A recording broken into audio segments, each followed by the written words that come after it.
Bonjour à tous et bienvenue pour une nouvelle histoire.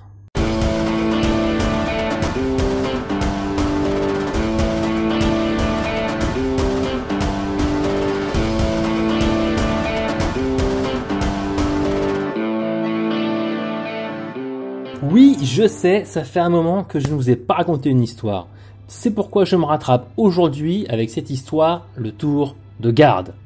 C'est une histoire de fantasy que je vous ai spécialement concoctée et que vous pourrez retrouver également sur le blog, le lien est dans la description. Je vous emmène faire un tour de garde devant l'impressionnante cité de Tauroporos, là où l'opulence des maîtres des lieux tranche nettement avec la pauvreté des bas quartiers. Entre les deux, la classe moyenne se débat pour survivre dignement. En cette nuit glaciale, personne n'ose s'aventurer dehors.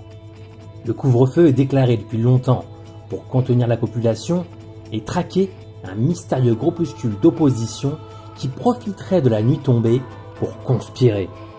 C'était un de ces soirs où la pleine lune peine à percer les épais nuages qui passent sans cesse devant elle.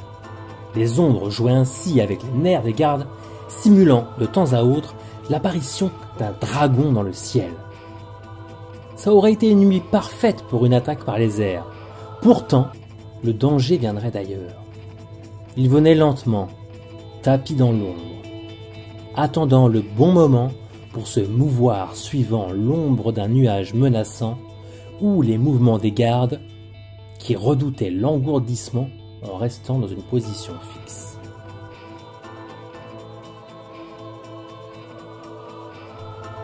Les gardes les plus expérimentés pouvaient le sentir, ce danger, mais ils ne pouvaient pas le voir. La tension montait encore d'un cran. À cela s'ajoutait la fatigue d'un long tour de garde devant la forteresse du maître des lieux. Heureusement, la relève arriverait bientôt.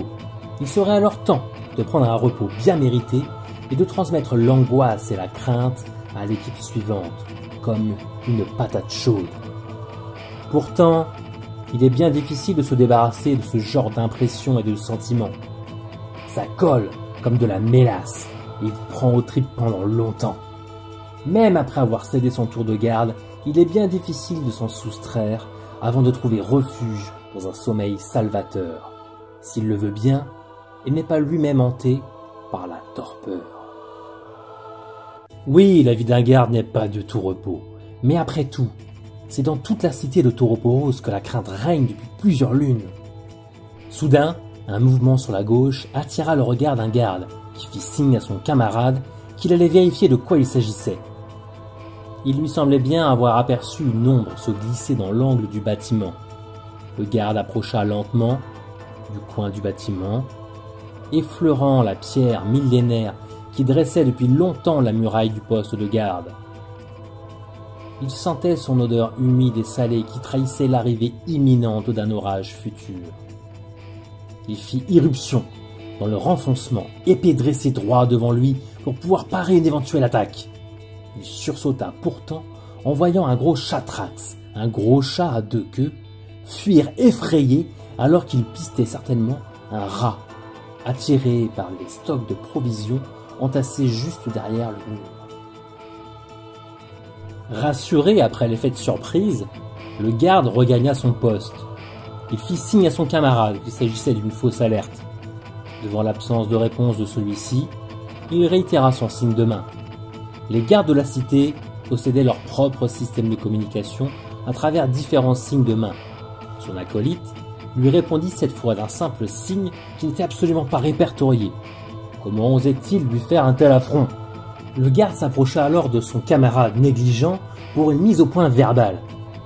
Arrivé à moins de 3 mètres, il allait réprimander son collègue lorsque ce dernier s'écroula lourdement sur le sol, dévoilant une ombre noire jusqu'alors dissimulée derrière lui. Le garde cria immédiatement l'alerte, mais le seul son qui sortit de sa bouche était celui d'un léger ruissellement de sang. L'ombre noire s'était approchée à une vitesse fulgurante et l'avait transpercé de son épée. Le garde eut pour dernière vision le regard de son meurtrier, un regard froid, bien que rougeoyant. Une étrange sensation de chaleur s'empara de lui. Il avait mal, mais pas autant qu'il aurait pu l'imaginer dans une telle situation. Puis plus rien. Il ne sentait plus rien. Pas même la chute de son corps sur le pavé. Rien. Sa vie venait de s'achever sans qu'il eût pu la défendre. J'espère que cette histoire vous a plu. N'hésitez pas à me dire ce que vous en pensez dans les commentaires et à laisser un petit pouce bleu, ça fait toujours plaisir, ou un pouce vers le bas si vous avez vraiment trouvé ça minable. Voilà. Sur le blog, vous retrouverez des centaines d'histoires, des e-books gratuits, donc n'hésitez pas à aller faire le curieux dans la description de cette vidéo. Quant à moi, eh bien, je vous dis à bientôt. D'ici là, portez-vous bien et Kenavo!